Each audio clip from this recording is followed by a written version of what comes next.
Happy people are not the smart people. This is the opening sentence of a Harvard Business Review article. Sean Anker, author of The Happiness Advantage, was about to give a lecture at a large bank in New York and was surprised to hear those words from a stock trader. But the stock trader continued. Happy people are the ones who don't get it. Happy people don't understand how the markets are working or how the company is not working. I am very excited about today's presentation, guys, because together we'll be answering this question. Are dumb people happier?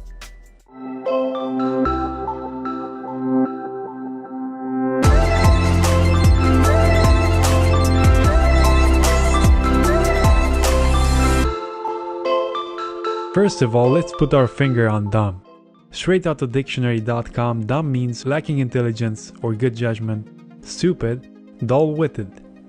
Everybody can come up with their own definition for dumb. We might call a dumb person someone who cuts you in traffic or speaks too much nonsense. But I'm looking for the general definition of dumb, and this is very hard to find. You wanna know why? Because it's also hard to put a definition on what a smart, decent person is. That's why. To have a general definition of dumb, you'd have to combine all the knowledge from psychology with philosophy. They're in a game of who can find the most scientific facts, and it's hard to make philosophy scientific. But let's make it more easy. The way I see it, dumb people don't like intellectual effort. Let me explain. Now, everybody knows someone who is brilliant and unhappy, right? And some of you may even know a successful person that is also not happy. According to the Harvard Business Review article, we are able to benefit from our brain's full potential when there's positivity involved, feeling positive, not negative or neutral. That's because dopamine activates the learning centers of our brain. So don't stay negative at work. Your brain will not function properly. It's science. Knowing more about something requires intellectual effort. With hard questions coming from intellectual effort, our ability to stay positive goes away. Dumb people are not faced with deep knowledge about the subject, so we can easily conclude dumb people are happier, right? Ladies and gentlemen, people of low ability have illusionary superiority and mistakenly believe they have a greater cognitive ability. On the other hand, people of high ability incorrectly assume that the tasks they find easy are also easy for other people. This is the dunning-kruger effect, where dumb ignorant people believe they are a brilliant level 99 golden god, and smart people underestimate themselves. That's why aliens don't want to get in touch with us. But wait, there's more. Let me tell you that dumb people are also more satisfied with their decisions. In a study published in the American Psychology Association, 450 participants had to choose from a selection of similar items. They were instructed to pick their favorite item in two ways. In a gut-based intuitive manner, not too much intellectual effort here, or a logic manner, where more thinking is required, and that involves effort. The gut-based decision makers were more likely to say that the decisions they made reflected their true selves, and they were also more certain of their choices. Now, how can you be more certain of a decision that you didn't use logic for? When we use the dumb way of making choices, using our feelings, avoiding intellectual effort, we are more satisfied with our decisions. Again, dumb people might be happier after all. So come on, join the crowd. Let's be dumb and happy. Speaking about happiness, because I think some of you are still not convinced to join the dumb side, let me tell you of a study about happiness.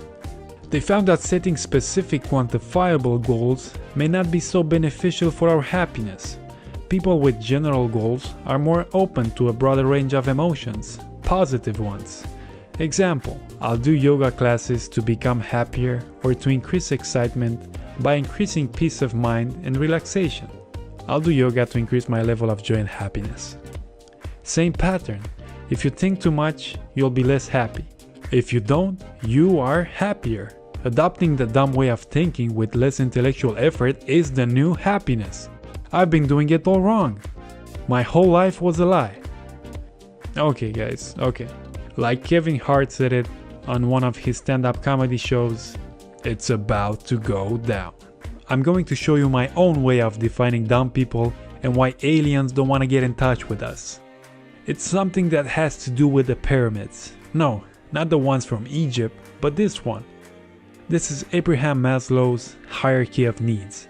He called it a theory of human motivation. To achieve satisfaction in life and ultimately happiness, we have to satisfy some needs, right? And these needs are satisfied from the ground up.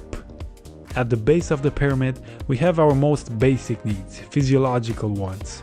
Breathing, food, water, sex. After those, there are safety needs, social belonging ones, esteem needs, and self-actualization. At the top stage is the desire of a person to become their best version, or how Maslow put it, what a man can be, he must be. At this stage, a person's needs are more virtuous and dims the importance of the needs below this stage.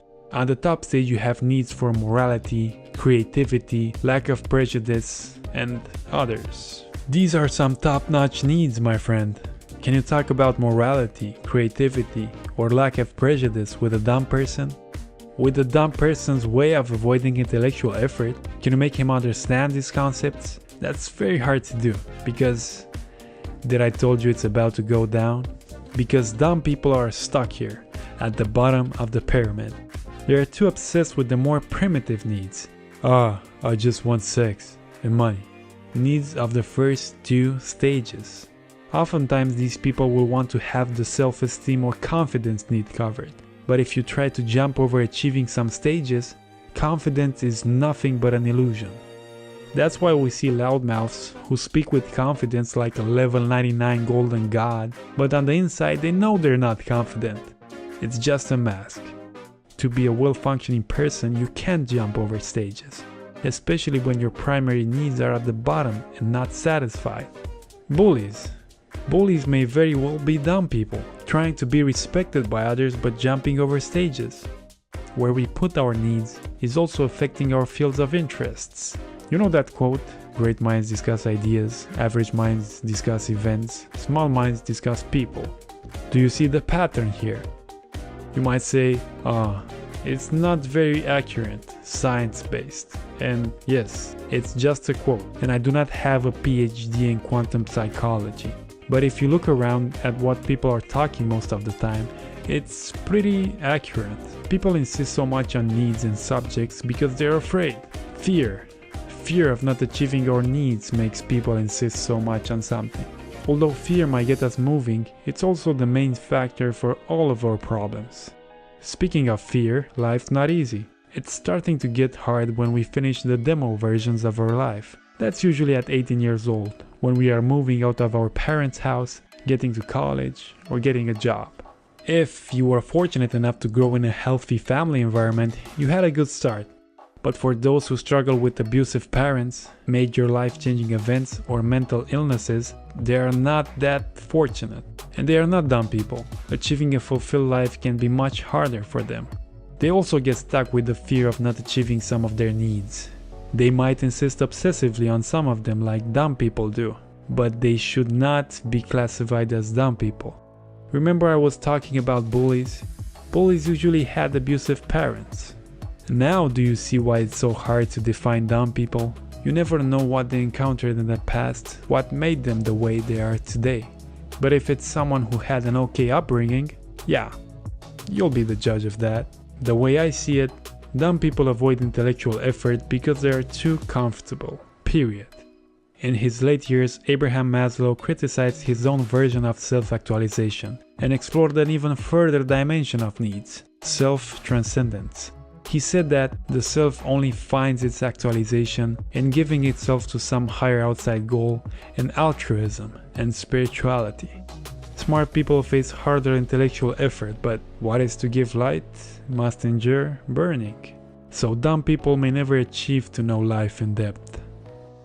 Still didn't answer the question. Are dumb people happier? Don't know. Maybe. Maybe sometimes. Nobody knows accurately what's inside a person's head. If humankind had all the answers, we'd be living in a much better world now. Is a cat dumb? If it's not human, should we consider it to be dumb? Is a cat more happy than us humans? That was it for today, guys. Links in the description for everything that I referred to. Bye.